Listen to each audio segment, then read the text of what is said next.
Olá, meu amigo, minha amiga, estamos de volta com mais um Portal do José, hoje para mais um encontro num domingo que para pessoas como você e eu é um dia de tranquilidade, um dia para a gente analisar algumas coisas que aconteceram nos últimos dias e também para planejar os nossos próximos dias, né, com positividade, sempre acreditando que a gente pode ter um mundo melhor. Mas essa realidade não é para todo mundo não. Imaginem quantas pessoas estão agora numa cadeia porque no mundo da política acreditaram num mentiroso, num fanfarrão, num estelionatário político. Essas pessoas estão esquecidas ali. O domingo para elas está muito complicado, está muito ruim. Para os seus familiares e para muitas pessoas que ficaram absolutamente desiludidas com a figura do ex-presidente da República. Nesse dia de domingo, nós temos no mundo inteiro veículos de comunicação impressos, né, que são mais grossos, né? Eles são mais completos, eles têm revistas, muitos cadernos, muitas especialidades são discutidas ali nesses jornais e o assunto relacionado à política também recebe muitos colunistas, muitos analistas e no Brasil não é diferente. E o que eu pude analisar nesse final de semana é que a grande maioria desses analistas estão convergindo com essa ideia que eu sempre disse aqui no nosso portal que iria acontecer, que o ex-presidente da República irá para o lixo da história. E mais do que isso, né? Daqui a pouco ele irá para a cadeia, apesar de muitas pessoas não estarem acreditando nisso ainda. Mas a fila está andando, o volume de processos é muito grande, não é à toa que essa gente está fazendo PIX para arrecadar dinheiro, para tentar ali diminuir as sanções pecuniárias que o ex-presidente da República receberá. E essa turma toda que está na Papuda e na Colmeia estão ali esquecidos. Eu vou comentar algumas coisinhas que estão acontecendo, né, nesse contexto, né? Tem situações também ligadas ao aliado principal do bolsonarismo na Câmara Federal, o senhor Arthur Lira, que a gente não vai esquecer aqui também, e tem alguns enfrentamentos que estão sendo desenhados aí mais para frente no campo da política que vai ter muito a ver com a nossa realidade, com o nosso dia a dia. Vou conversar com vocês sobre o que está acontecendo, mas antes de mais nada, quero convidar você que está chegando agora no nosso portal e não nos conhecia, para que você se inscreva aqui conosco. Já somos quase 800 mil pessoas inscritas aqui no nosso portal, isso é muito bacana, isso é muito gratificante. Quero convidar você que não conhecia a gente, então, a se inscrever aqui conosco também. Conheça os nossos outros vídeos. É muito legal você também fazer uma visita aos nossos vídeos anteriores, do ano passado, do ano retrasado, porque você vai perceber uma cronologia da forma como a qual eu sempre tratei os assuntos aqui no nosso portal, com muita responsabilidade, né, com muita serenidade, e felizmente eu raramente tenho que pedir algum tipo de desculpas aqui por ter errado, ter feito uma avaliação assim, porque, enfim, faz parte aqui do trabalho sério, desses encontros sérios e super legais que eu tenho aqui com vocês, tá bom? Então, participe também das nossas atividades. Todos os dias eu abro um chat aqui entre 5 horas, 5 e meia, para trocar uma ideia com vocês, para responder algumas questões, enfim, e receber sugestões também. E se puder, se inscreva no nosso clube de membros, que é uma forma adicional que a plataforma coloca à disposição das pessoas que curtem os canais, que querem apoiar os canais, né? Então, vamos seguir em frente. Gente, tem muita coisa acontecendo, né? Eu quero começar aqui com uma situação que pipocou agora, nesse domingo. Investigação da Polícia Federal sobre assessor de Arthur Lira descobre 11 pagamentos para Arthur. A Piauí, revista Piauí, teve acesso a documentos apreendidos pela Polícia Federal, nos quais o nome Arthur aparece como destinatário de um total de R$ 265 mil entre abril e maio, um espaço ali de um mês, né? E da onde apareceu esse dinheiro? Que dinheiro é esse, né? Esse é o motorista do ajudante do Arthur Lira, que assambarcou uma grana muito grande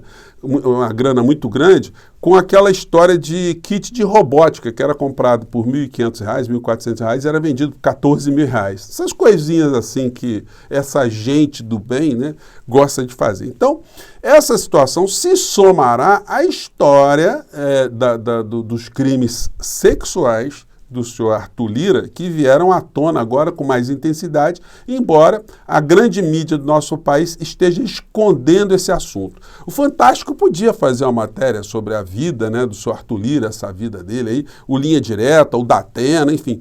Material não falta, mas essa gente só gosta de atingir, né, o grande jornalismo, se é que a gente pode chamar assim, pessoas que não oferecem nenhum tipo de problema, pessoas que não têm nenhum tipo de articulação com poder, pessoas que não podem ser úteis à manutenção dessa história econômica toda aqui no nosso país, né? Então eles deixam os seus criminosos funcionais protegidos. Mas essa situação aí, eu quero ver se eles vão também dar uma escondida nela, né? Bom, e aí a gente vai juntando quebra-cabeça. Bolsonaro tem longa fila de processos para usar dinheiro arrecadado com Pix. Veja a lista. Essa matéria eu estou vendo depois de ter feito o nosso encontro mais cedo, que eu disse para vocês, olha, haja grana para fazer frente a todas as condenações que Bolsonaro sofrerá. Gente, nós ainda não temos nada relacionado com a pandemia.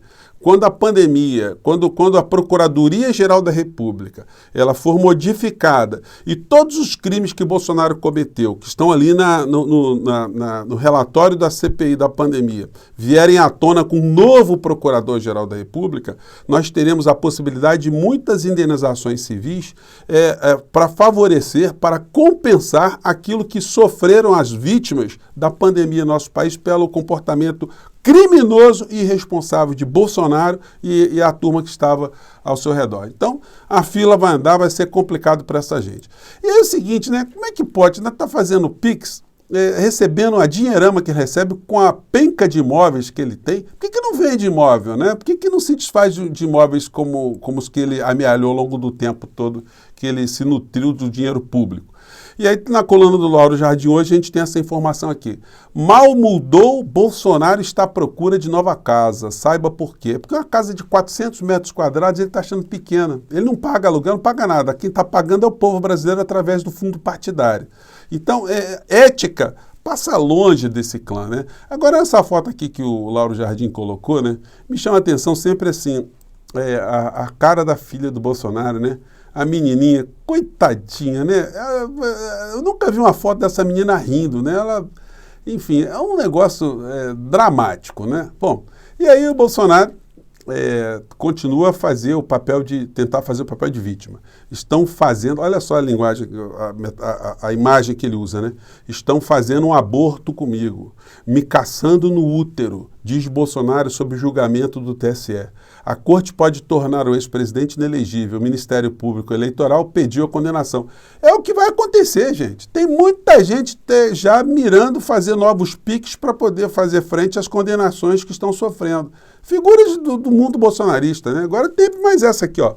Clara Castanho vence ação por danos morais e será indenizado por Fontinelli. A bolsonarista vai ter que botar a mão na bolsa e pagar 50 mil reais para Clara Castanho por ter feito uma infâmia, ter divulgado uma questão pessoal dela. Ela sofreu um crime sexual, ficou grávida, deu uma criança para adoção e a infeliz da jornalista, entre aspas, foi explorar esse assunto, né? De uma maneira infame, a conservadora, né, contra o aborto, a favor da família, enfim, e expôs uma moça, né, a essa situação. E agora vai ter que pagar uma grana, além de tantas outras que está tendo que pagar. Bom, e aí vamos aqui ao momento funeral de Bolsonaro, que não sou eu que estou só dizendo, né? Matéria hoje da Folha de São Paulo nos dá conta dessa realidade que está se confirmando. Porque político, gente, político não tem essa. Os políticos têm ambição política, eles estão vendo o Bolsonaro ir para o lixo da história e estão pensando, como é que vai ficar isso? Vai ficar ele no lixo lá e a gente vai simplesmente desaparecer? Não. Então, a matéria diz, oposição vê chance para 2026 sem Bolsonaro no páreo e mira antipetismo. É onde eles vão querer se calçar, né? O discurso negacionista, o discurso do pânico moral, do pânico vermelho, ninguém sabe se isso vai ter algum tipo de funcionalidade entre os pretendentes aqui. A matéria diz, 3 governadores, Tarcísio de Freitas, Romeu Zema e Eduardo Leite, são citados como nomes fortes, mas nenhum desponta como substituto automático de Bolsonaro. O papel que o ex-mandatário assumirá também é uma incógnita, porque ninguém sabe se ele, como cabo eleitoral, ele ajuda ou prejudica, né? E aí a gente vai vendo aqui, nos colunistas, de uma maneira geral, a convergência naquilo que eu tenho falado para vocês, né? Um desses artigos é esse aqui, que diz o seguinte, detox do bolsonarismo. Qualidade da direita será proporcional à duração das sentenças de Jair. Ou seja, quanto mais ele for apenado, sentenciado, mais desmoralizado ele vai ficar. E quanto mais a realidade nos mostrar que esse discurso dessa gente é um discurso vazio, mais ficará difícil, né, eles utilizarem ali algum tipo de pensamento, de ideologia, para conseguirem cargos eletivos nesse tipo de temática, né? Claro que cada eleição tem uma característica específica. Mas aqui me chama a atenção nessa coluna aqui, que é do professor Celso Rocha de Barros, o seguinte trecho aqui. Mas os soldados rasos do bolsonarismo podem sentir falta do bolsossadismo, né? Que é esse discurso do pânico, discurso contra o kit gay, o suposto kit gay, banheiro unissex, né? A ideologia de gênero, o ataque a Deus, a família, a propriedade, enfim. São de fato sádicos, né? Porque eles não olham para a realidade e ficam só pensando nessas coisas assim, de um aspecto maligno, malévolo, né? De uma forma, como um modo de fazer com que eles se movam politicamente. Bom, aí continua o artigo. É perfeitamente possível que esse fascínio se dilua diante da punição aos golpistas e ao próprio Bolsonaro. O fato mesmo de Jair ter fugido para a Disney enquanto seus soldados rasos cumpriam ordens no 8 de janeiro deve ter sido um trauma nesse imaginário. O Zé Ruela golpista está lá na Papuda, olha ao redor e não encontra seu líder. Onde ele está? Está em uma mansão paga pelo Valdemar da Costa Neto. Bom, na verdade, não é nem a Valdemar da Costa Neto que está pagando, não. Quem está pagando somos nós, povo brasileiro. Bom, outra matéria aqui no Globo, em outro jornal, né, aqui no Globo, Encontro com a Justiça. Matéria esse título aqui. Opa! Bom.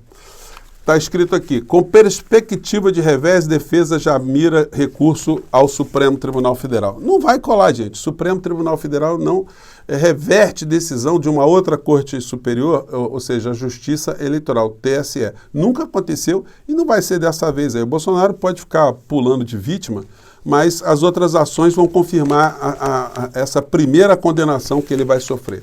Aqui tem um histórico aqui no jornal também, no Globo. Gente, eu cito esses jornais aqui, não é porque eu sou leitor assíduo, que eu gosto, que admire, não. É porque são os que existem e a gente tem que lidar com as informações que estão sendo difundidas através desse tipo de mecanismo. Então a gente é obrigado a analisar aqui o que eles colocam para a sociedade. E nessa matéria aqui tem avisos em série. Judiciário alertou Bolsonaro ao menos 31 vezes sobre punição por ataques ao sistema eleitoral. Então, gente, os crimes foram acontecendo aos bombotões. E se a gente está vivendo uma sociedade, não era nenhum tipo de exagero a gente fazer aqui algumas previsões que isso, uma hora, essa conta iria ter que ser paga. E ela vai começar a ser paga a partir de agora. Essa semana a gente vai ter a decretação da inelegibilidade do Bolsonaro. A gente só não sabe se vai acontecer na terça-feira ou na próxima quinta-feira, né, que são as duas sessões que vão ter lá no TSE.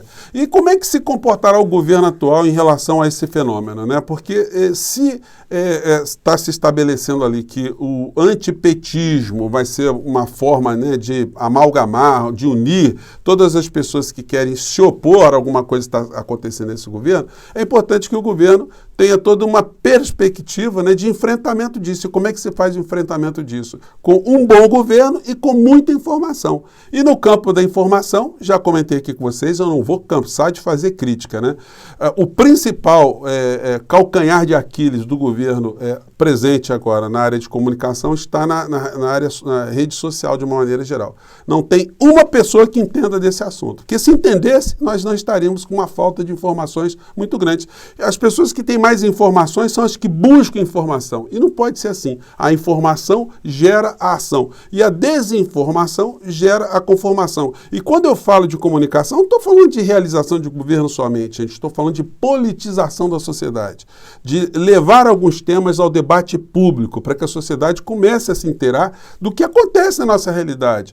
Porque nada é por acaso, não são desígnios celestiais, não. As coisas estão aqui, são tocadas por homens aqui na Terra, homens que fazem política, homens que estabelecem prioridades, ou homens que estão a serviço de alguns grupos, estão a serviço de outros interesses. Então a gente não pode se desvencilhar desse tipo de de realidade. Uma coisa é fé, uma coisa é religião, a outra coisa é a prática política, e nessa prática política a gente tem que usar as armas aqui da informação, né? Bom, e aí a gente chega aqui a uma coisa que é muito cara no nosso país, que é o processo de desindustrialização que já aconteceu durante tanto tempo e que vai ser uma coisa que o governo Lula vai ter que enfrentar. A matéria diz, a estagnação veio antes dos juros. Então, não vai ser necessário ou simplesmente a redução de juros que vai resolver todos os problemas aqui no Brasil, não. Nós temos que ter estratégia, nós temos que ter planejamento para enfrentar um eventual reaquecimento da economia, porque isso tem que ter um futuro, tem que ter uma meta, né? Tem que ter uma coisa para ser alcançada. Senão, a gente fica simplesmente tapando buraco todos os dias sem ter um projeto de nação do qual a gente se engaje para fazer que o Brasil seja, de fato, a nação do futuro, a nação que todos nós queremos, né? Gente, eu vou ficando por aqui.